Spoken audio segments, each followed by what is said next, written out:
जय श्री राधे कृष्णा। नमस्कार प्रिय भक्तगणों, आप सभी को निर्जला एकादशी, भीमसेनी एकादशी की बहुत बहुत हार्दिक बधाई एवं अनंत शुभकामनाएं। भगवान श्री लक्ष्मी नारायण का आशीर्वाद आप सभी के जीवन पर सदा सर्वदा बना रहे। प्रिय भक्तगणों, आज की इस वीडियो में हम ज्येष्ठ माह के शुक्ल पक्ष की निर्जला एकादशी के विषय में बात करेंगे। आज हम आपका संशय दूर करेंगे कि आपको निर्जला एकादशी व्रत कब रखना है, 17 जून या फिर 18 जून को। लेकिन वीडियो को पूरा देखिएगा, तभी आपकी असमंजस दूर होगी। तो आज की वीडियो में हम जानेंगे निर्जला एकादशी के सभी शुभ मुहूर्त, पारण समय, पूजा विधि, नियम के बारे में, और आपके मन जो भी प्रश्न है कि इस व्रत में पानी कब और कैसे पीना चाहिए, निर्जल नहीं रह सकते तो व्रत कैसे करें, दान किन चीजों का करना चाहिए, एकादशी या द्वादशी किस दिन दान करना श्रेष्ठ होगा, और दान के लिए जितनी भी चीजें हम बता रहे हैं, अगर हम सब चीजों का दान करने में समर्थ नहीं है तो क्या हम व्रत का फल प्राप्त नहीं होगा। अगला जो प्रश्न है, कलश का दान कैसे करें। पानी भर के जो कलश का दान किया जाता है उसकी विधि क्या है, और क्या कुमारी लड़कियां भी व्रत कर सकती हैं। ये एक ऐसी वीडियो है जिसमें सारी बातें आप जानेंगे, कहीं कोई और वीडियो देखने की जरूरत नहीं पड़ेगी। तो आप अंत तक वीडियो में बने रहे। नमस्कार दोस्तों, स्वागत है आप सभी का एक बार फिर से आपके पसंदीदा चैनल हिंदू रिलीजियस टेल्स में। दोस्तों, वीडियो शुरू करने से पहले एक बार पूरी श्रद्धा के साथ कमेंट सेक्शन में लिखें, जय श्री हरि विष्णु। भगवान हरि की कृपा आप पर सदैव बनी रहेगी, और वीडियो को लाइक करके चैनल को सब्सक्राइब अवश्य कर लें। प्रिय भक्तगणों, मनुष्य योनि बड़ी ही दुर्लभ है। 84 लाख योनियों के बाद मनुष्य जन्म मिलता है। अगर एकादशी के व्रत को मनुष्य करता है तो अगले जन्म में पीड़ा दुख नहीं भोगना पड़ता है। इसमें कोई संदेह नहीं है। जो व्यक्ति निर्जला एकादशी का व्रत बड़े नियम से करता है, उसे मरते समय दुख नहीं उठाना पड़ता, वह सीधे विष्णु लोक जाता है। जो मनुष्य निर्जला एकादशी व्रत रखते हैं, उन्हें भागीरथी गंगा में स्नान करने जितना फल मिलता है, उसके 7 जन्मों के पाप जलकर भस्म हो जाते हैं। जो मनुष्य एकादशी के उपवास के साथ यज्ञ हवन करता है, तो उसके चारों तरफ वाचिक, मानसिक, शारीरिक कष्ट दूर जाते हैं। निर्जला एकादशी करने से मनुष्य स्वस्थ निरोगी रहता है, उसे सुंदर कंचन जैसा शरीर मिलता है, उसमें आत्मविश्वास जागृत होता है, उसका मनोबल बढ़ जाता है, दशों दिशाओं में उसकी कीर्ति फैलती है। जो आज के दिन भगवान विष्णु और माता लक्ष्मी को भोग के साथ तुलसी दल अर्पित करता है, तो उसे मरने के बाद इंद्रलोक में अक्षय सुख मिलता है, तथा उसे संतान सुख की प्राप्ति होती है। जो मनुष्य रात्रि में जागरण करता है, उसके कई जन्मों के पापों का शमन हो जाता है। जो व्यक्ति एकादशी की रात्रि जागरण में जो भजन करता है, अत्रि यज्ञ के समान फल मिलता है। जागरण में बार बार भगवान के मुखारविंद को देखकर खुश होता है, उसे भगवान सभी सिद्धियां सुलभ करा देते हैं। जो भी व्यक्ति एकादशी द्वादशी को जागरण करके दान करता है, तो वह कई यज्ञ का फल पाते हैं। उनको 7 जन्म तक गरीबी का मुंह नहीं देखना पड़ता। जागरण में जो विष्णु मंत्रों का जाप करते हैं, गीता को पढ़ते सुनते या श्रवण करते हैं, विष्णु सहस्त्र नाम का जाप करते हैं, वह मरने के बाद विष्णु के ही परम धाम को पाते हैं। जागरण में जो गाय के घी का दीपक जलाते हैं, उनके कई कल्पों के पापों का क्षय उसी समय हो जाता है। जागरण के समय देवता अपने भक्तों के समीप आकर वास करते हैं। जागरण में रामायण का पाठ करने से पूरे परिवार को अक्षय फल की प्राप्ति होती है। विष्णु से बढ़कर कोई देवता नहीं, निर्जला एकादशी से बड़ी कोई व्रत व तिथि नहीं है। एकादशी के दिन अगर किसी की मृत्यु हो जाए तो वह स्वर्ग में जाता है। ये कहकर प्रिय भक्तगणों, इसीलिए ही तो एकादशी को व्रतों का राजा कहा जाता है। दोस्तों, बात करते हैं पहले प्रश्न के बारे में, कुंवारी लड़कियां की व्रत कर सकती हैं। तो देखिए, सनातन धर्म में हमारे शास्त्र कहते हैं कि अगर आपकी उम्र 8 वर्ष से अधिक है तो आप सभी व्रत कर सकते हैं, और एकादशी के व्रत का भी आप पालन कर सकते हैं। एकादशी का व्रत श्रेष्ठ माना गया है। सभी प्रकार के पापों से, दोषों से मुक्ति कराने वाला, श्री हरि विष्णु की कृपा दिलाने वाला यह बहुत ही महत्वपूर्ण व्रत है। इस व्रत को कोई भी धारण कर सकता है। पुरुष, स्त्री, कुंवारी, लड़की हो या विवाहिता हो, कोई भी इस व्रत को करे, इसका फल उसे अवश्य प्राप्त होता है। तो इसमें कोई ऐसी एज लिमिट नहीं है। बच्चे भी कर सकते हैं, बड़े भी कर सकते हैं, बुजुर्ग भी कर सकते हैं। अगर आप सामर्थ्यवान हैं, अगर आप शरीर में आपके क्षमता है व्रत रखने की, तो आप इस व्रत को रख सकते हैं। और हाँ, अगर आप व्रत निर्जल नहीं रह सकते हैं तो आप जल के साथ रह सकते हैं। जल नहीं ले सकते हैं तो फल के साथ रह सकते हैं। और जो लोग फलाहार से भी व्रत नहीं रह सकते हैं, आज के दिन अगर वह एकादशी की व्रत में अन्न लेकर भी, मतलब सात्विक भोजन के साथ व्रत करेंगे, तो उनको इसका फल अवश्य प्राप्त होगा। एकादशी का व्रत भगवान श्री हरि विष्णु को बहुत प्रिय है। जितना अधिक सामर्थ्य आप में है, जितना आपके शरीर में क्षमता है, उतना प्रयास व्रत को रखने का जरूर कीजिए। अगला जो प्रश्न है, पानी कब और कैसे पीना चाहिए, कब से कब तक निर्जल रहना चाहिए। देखिए, निर्जला एकादशी के व्रत में नियम कहता है कि एकादशी के सूर्योदय से लेकर द्वादशी के सूर्योदय तक, यानी कि पारण तक आपको निर्जल रहना है, पानी नहीं पीना है।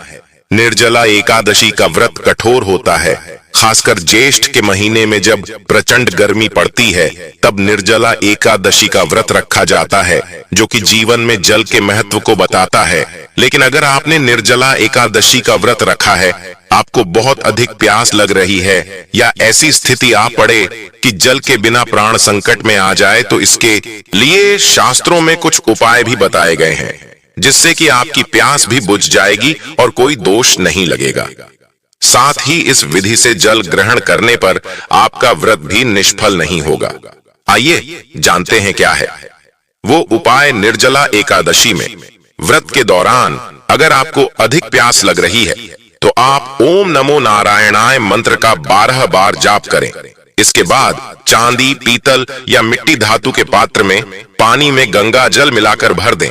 इसके बाद आप घुटने और हाथों को जमीन पर रखकर पशुवत जल पी सकते हैं। इससे व्रत निष्फल नहीं होता है। इस तरह से जल पीने के बाद आप पुण्य व्रत का पालन करें और अगले दिन यानी द्वादशी तिथि को विधि पूर्वक एकादशी व्रत का पारण करें। निर्जला एकादशी में व्रत के दौरान अगर आपका गला सूख रहा है, तो आप आचमन कर सकते हैं। इसके अलावा आप कुल्ला करके पानी को बाहर निकाल सकते हैं। इससे पानी गले से नीचे नहीं जाएगा और आपका व्रत भी नहीं टूटेगा। अब बात करें निर्जल नहीं रह सकते हैं तो क्या करें। अगर व्रत करना चाहते हैं, हमारे मन में श्रद्धा है कि हम श्री हरि विष्णु का यह व्रत करें, उनकी कृपा हमें भी प्राप्त हो, लेकिन हम निर्जल नहीं रह पाते हैं, तो हमें क्या करना चाहिए अगर आप निर्जल नहीं रह पाते हैं। जैसे कि कुछ समय कुछ ऐसे भी नियम होते हैं, जैसे कि हम प्रातः काल की संकल्प ले लें कि हम आज सूर्योदय से लेकर कल सुबह तक निर्जल ही रहने वाले हैं, तो आपको संकल्प का पालन करना चाहिए और आपको यह नियम पालन करने का पूरा प्रयास करना चाहिए। लेकिन अगर आप व्रत में संकल्प लेते हैं कि हम यथासंभव निर्जल रहने का प्रयास करेंगे, जितनी हमारे शरीर में क्षमता है उतना हम प्रयास करेंगे कि हम निर्जल रह पाए, तो आप प्रयास करें। जितनी समय आप निर्जल अधिक से अधिक रह सकते हैं, मान लीजिए आप दोपहर तक रह सकते हैं, निर्जल तो दोपहर तक रहेंगे। दोपहर में फिर श्री हरि विष्णु से प्रार्थना कर लीजिए, पूजा आराधना करके आप जल ग्रहण कर लीजिए। अगर आप नहीं रह पाते हैं और आप चाहे तो शाम तक रह लीजिए। मतलब अपने शरीर की आखिरी क्षमता तक हमें कोशिश करना चाहिए व्रत को पूरा करने का। तो अगर आप शाम तक रह पाते हैं, देर शाम को फिर आप भगवान श्री हरि विष्णु पूजा आराधना करते हैं, आरती करते हैं। उसके बाद थोड़ा सा जल आचमनी में लेकर ग्रहण कर सकते हैं। दूसरी चीज, अगर आप बिल्कुल भी निर्जल नहीं रह पाते हैं, तो आप जल के साथ भी इस व्रत को रख सकते हैं। ऐसे में आपको चाहिए कि आप जल आहार करें, मतलब आपको फल नहीं लेना है, कोई चीज ऐसे दांतों से चबाकर नहीं खानी है। आप जल के साथ या फिर आप चाय ले लीजिए, जूस वगैरह लेकर इस व्रत को कर लीजिए। अगर आप बिल्कुल भी निर्जल नहीं रह पाते हैं, शारीरिक रूप से अस्वस्थ है, तो आप इस तरह से भी व्रत का पालन कर सकते हैं। आप सिर्फ जूस चाय द्वारा, जल द्वारा इस व्रत को कर लीजिए, मतलब जलाहार के द्वारा। अगला जो नियम है कि अगर आप जल से भी सक्षम नहीं है, आपको कुछ न कुछ खाना जरूरी है। आप शारीरिक रूप से स्वस्थ नहीं है, तो आप फलाहार के द्वारा भी इस व्रत को कर सकते हैं। फल के अलावा अगर आप बुजुर्ग हैं, आप चाहते हैं व्रत का फल आपको मिले, कुछ तो मिले, जितना भी हम करेंगे कम से कम भगवान श्री हरि विष्णु की कृपा कुछ तो हमें प्राप्त हो, तो ऐसे में आपको चाहिए कि आप एक समय अन्न ले लीजिए, या फिर आप भी जो फलाहारी भोजन होते हैं आप उसे ग्रहण करके भी व्रत के नियम का पालन कर सकते हैं। मतलब आप जितना भी आप प्रयास करें कि आज का दिन आपका व्यर्थ न जाए। निर्जला एकादशी है, साल की सबसे बड़ी एकादशी है, तो आप अधिक से अधिक अपनी शारीरिक क्षमता के अनुसार भगवान श्री हरि विष्णु की कृपा प्राप्त कर सके, तो आप व्रत के जो भोजन होते हैं, फलाहारी भोजन जो होते हैं, आप उसे लेकर के भी व्रत कर सकते हैं। सेंधा नमक ले सकते हैं, और आप जैसे कि व्रत फूड जो होते हैं, कुट्टू का आटा, सिंघाड़े का आटा, इसके द्वारा भी व्रत कर सकते हैं। अगर आप इससे भी सक्षम नहीं है, तो मैं आपको कहूंगा कि आप अन्न लीजिए, सात्विक भोजन लीजिए। सात्विक भोजन का मतलब लहसुन प्याज का त्याग कर दीजिए। इससे भी आपको एकादशी का पुण्य फल प्राप्त होगा। व्रत की कथा सुनिए और आज भगवान की पूजा आराधना कीजिए, उनके मंत्रों का जाप कीजिए। अधिक से अधिक समय भगवान श्री हरि विष्णु के चरणों में आप व्यतीत कीजिए। तो आप अगर अन्न लेकर भी इस व्रत को सात्विक विधि से पालन कर लेते हैं, तो भी आपको भगवान श्री हरि विष्णु की कृपा जरूर मिलेगी। वैसे निर्जला एकादशी का नियम है कि हमें पूरी तरह से निर्जल रहकर ही व्रत करना चाहिए। तो अगर आप स्वस्थ हैं, शारीरिक रूप से सक्षम है कि आपने निर्जल रह पाए, तो कोशिश करें कि एकादशी के सूर्योदय से लेकर एकादशी द्वादशी के सूर्योदय तक निर्जल रहे, तभी इस व्रत का संपूर्ण फल हमें प्राप्त होगा। बाकी जो नियम है, जैसे जल आहार, फलाहार या फिर अन्न का आहार ले रहे हैं, तो इसमें यह हो जाएगा कि आपको एकादशी का कुछ फल तो अवश्य प्राप्त होगा। श्री हरि विष्णु की कृपा तो मिलेगी, क्योंकि आपने अपने शरीर की क्षमता के अनुसार प्रयास किया। इस विधि से आप रह सकते हैं। अगली चीज, निर्जल व्रत रह रहे हैं, हमें संकल्प लिया है निर्जल का, लेकिन क्या हम चाय और दूध पी सकते हैं या फिर जूस ले सकते हैं? नहीं। अगर आपने निर्जल व्रत का संकल्प लिया है, मतलब जल नहीं पी रहे हैं, तो यह कोई विकल्प नहीं होता है कि जल नहीं लेंगे लेकिन हम चाय पी लेंगे, दूध ले लेंगे, जूस ले लेंगे और हमारा व्रत फिर भी निर्जल कहा जाएगा। नहीं, यह बिल्कुल गलत है। अगर आप निर्जल हैं, मतलब आप सिर्फ निर्जल है। आप आचमनी से ही जल ले सकते हैं, जो पूजा के समय आचमनी नहीं ली जाती है। तो इसी तरह से हमें निर्जल रहना चाहिए और व्रत अपनी शारीरिक क्षमता के अनुसार ही रखा जाता है। तो अगर आप अपने शरीर से पूरी तरह से स्वस्थ हैं, तभी आप पूरी तरह निर्जल का संकल्प लें। और जो एकादशी निर्जला एकादशी का व्रत कर रहे हैं, तो आपको प्रयास करना चाहिए कि पूरी तरह से निर्जल रहकर की व्रत करें। मतलब एकादशी से द्वादशी तक निर्जल ही रहना है। कुल मिलाकर अगर आपने निर्जल व्रत का संकल्प किया है, तो आपको पारण के समय जल लेना है। बाकी आप अगर शारीरिक क्षमता के अनुसार निर्जल या फलाहार ले रहे हैं, तो आप बिल्कुल जल ले सकते हैं। अगर आपसे नहीं रहा जा रहा है पूरे समय, तो आप जल ले सकते हैं। अगला प्रश्न आपका है, दान किन चीजों का करें? आज के दिन आप गौ का दान कर सकते हैं, स्वर्ण का दान कर सकते हैं, भूमि दान का महत्व है। और आज के दिन दान में आप अपने सामर्थ्य के अनुसार अन्न का, वस्त्र का दान कर सकते हैं, फलों का दान कर सकते हैं, सब्जियों का दान कर सकते हैं। अब जैसी आपकी सामर्थ, जितना आपके पास से धन की क्षमता है, उस हिसाब से आपको दान करना चाहिए। एकादशी के दिन जल दान का आज विशेष महत्व है, तो जल का दान आप अधिक से अधिक कीजिए, क्योंकि जल दान से ही सर्वश्रेष्ठ फल की प्राप्ति होती है। निर्जला एकादशी के व्रत में तो जल का दान आप अधिक से अधिक कीजिए। जीव जंतुओं के लिए पानी की व्यवस्था कीजिए। आप अपनी छत पर किसी पात्र में जल भर कर रखें, जो कि पक्षियों के लिए पानी की व्यवस्था हो जाएगी। अगर आप पर राहगीरों के लिए पानी की व्यवस्था कर सकते हैं, प्याऊ लगा सकते हैं, या कहीं पर भी आप शरबत बंटवा सके, बोतल में पानी भर कर दे सके, किसी भी जरूरतमंद को, प्यासे को, तो बहुत श्रेष्ठ फल की प्राप्ति होती है। एकादशी के दिन या द्वादशी के दिन किस दिन दान करना श्रेष्ठ होता है? देखिए, दोनों ही दिन आप दान कर सकते हैं। एकादशी के दिन भी आप दान कर सकते हैं और द्वादशी के दिन तो हमें दान करना ही होता है। अपने पारण से पहले दान करना श्रेष्ठ होता है और जरूरी होता है, तो एकादशी द्वादशी दोनों ही दिन में किसी भी दिन आप दान कर सकते हैं या दोनों ही दिन आप दान कर सकते हैं।